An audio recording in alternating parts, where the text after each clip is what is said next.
Kenaikan harga kebutuhan pokok menjelang Ramadan membuat pedagang harus mencari cara agar penjualan tetap stabil dan terhindar dari kerugian. Salah satunya Acong, pedagang daging di Pasar Kilometer 5 Palembang yang kini mengandalkan penjualan online untuk menarik lebih banyak pembeli. Dengan strategi ini, ia mampu menjual hingga 200 kg daging per hari. Jauh lebih tinggi dibandingkan penjualan langsung di lapaknya yang tak mencapai 100 kg. Acong mengaku sudah 2 tahun konsisten berjualan online karena harga daging terus berfluktuasi, terutama menjelang hari besar seperti Ramadan.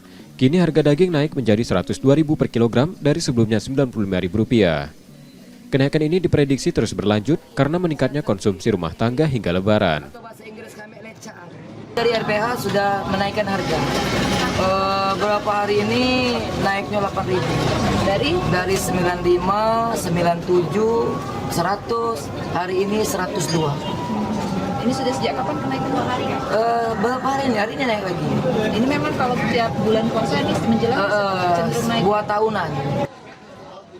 Acong bersama pedagang lain di pasar berharap pemerintah bisa menstabilkan harga agar ekonomi masyarakat tetap berputar. Reski Oktora, Muklas Diferensial, Kompas TV, Palembang, Sumatera Selatan.